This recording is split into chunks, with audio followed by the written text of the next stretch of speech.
But I'll talk more about the pub crawl and stuff later, but we actually got a caller. So Yes. Since we promised, we're taking calls. Is it Shane?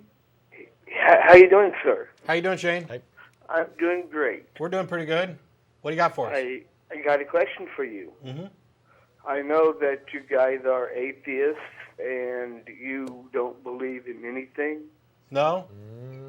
I believe in all kinds of things. I just don't believe in gods. I mean, my point would be that if you don't believe in anything, Which we just said isn't the case, but okay. But go ahead, and we'll let you finish. if you don't believe in anything inside your heart, then why believe in anything else? It's not a matter of not believing anything. Granted, I don't accept any supernatural claims as true, and my justification is that there's no evidence to support those claims. But there are plenty of things that I believe actually exist, and there are plenty of things that I believe in, as in believe in the efficacy of. Like, I have no problem at all believing in love. What you're basically saying is that if I'm not willing to accept gods and supernatural claims, I shouldn't believe anything? I mean, that's basically true. Why? Because if you don't believe in anything, then you're nothing, and then No, I believe in myself, you're which makes me in something. I mean, that's just then one you example. Go back to nothing again. I mean, that doesn't make any sense in pretty much any way. Rocks don't believe in anything, but they're definitely something. We don't believe in... An atheist doesn't believe in God. I also don't have too And many... Ashley's talking. Yes, and I'm actually... Hi. I don't believe, as Matt said, in most supernatural claims. But there's a lot of other stuff that I do believe in and do go along with. And so to say that I don't believe in anything, I mean, that's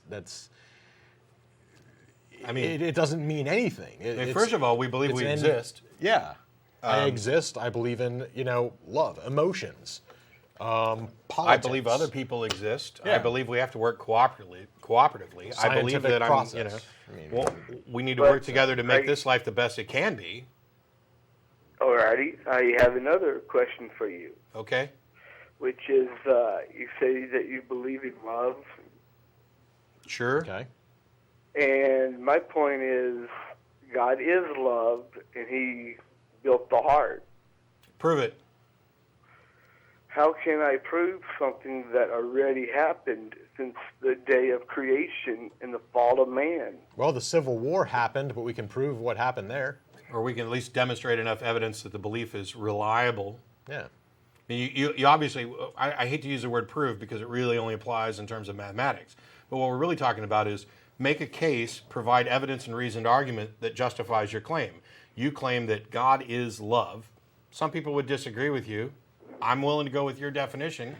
If that's the complete sum total of your definition of God, God is love and nothing else, I believe in that God.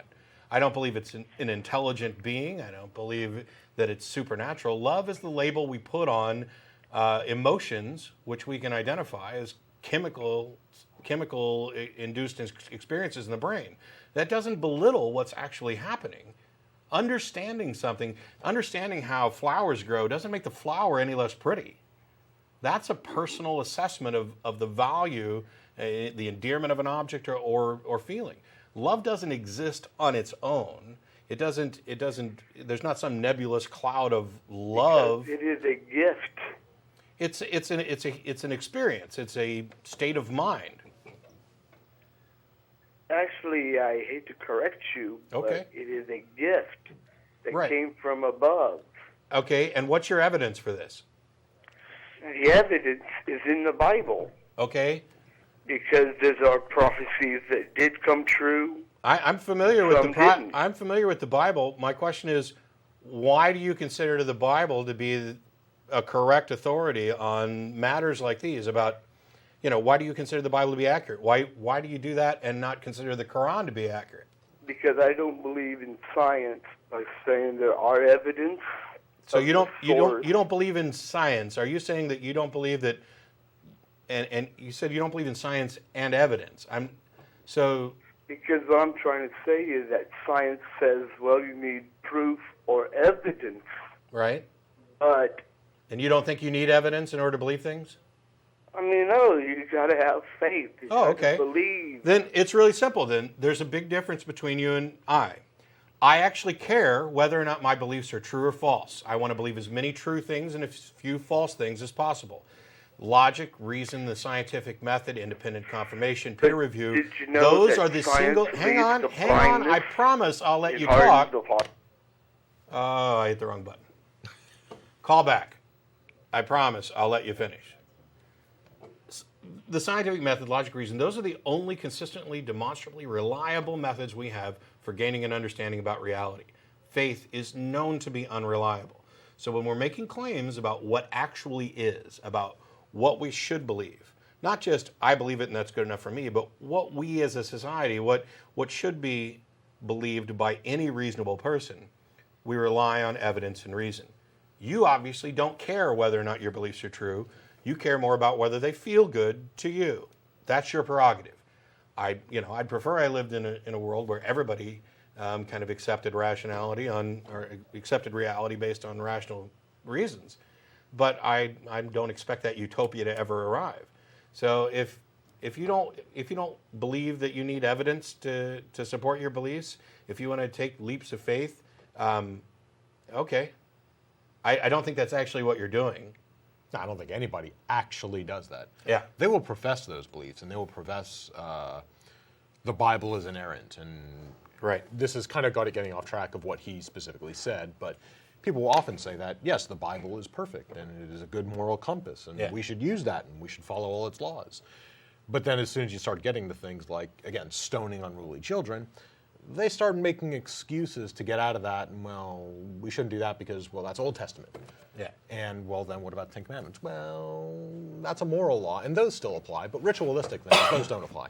And they'll basically start hemming and hawing and making up excuses and justifications to pick the things that they already agree with. Right. And they'll just somehow fit the Bible into that rather than the other way around. But even more specifically, this kind of touches on something that I've talked about.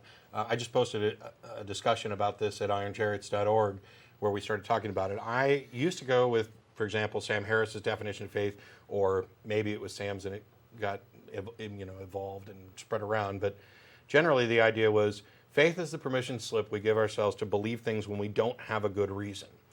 I liked that definition. I no longer accept that definition. I've been thinking about this a lot, and I think I have something that's slightly better. I touched a little bit on it last week, so I don't want to go into it in too big a detail, and we've got calls that we're going to get to. They're popping up on the screen. So real quickly, belief is the state of mind where you accept that a claim is true. In order to believe something, you must have been convinced that it was true. Nobody just by default believes something. And I don't believe that anybody truly takes a leap of faith. What happens is they've been convinced. The problem is you can be convinced for good reasons and you can be convinced for bad reasons.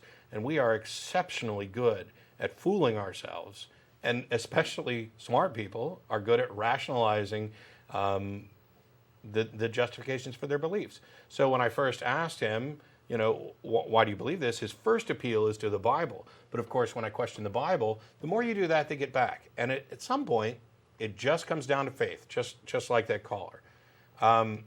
Faith, my new definition of it, is not a permission slip we give ourselves to believe things when we don't have a good reason.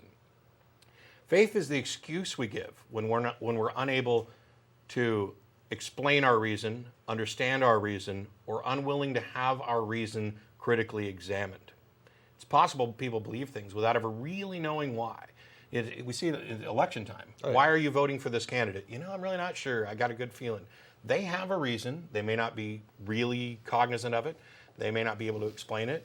And they may be afraid that if it comes under critical examination, that reason will go away. And the belief itself is too important to them to do that. And that's why we get back to the appeals to faith. But that's just my theory.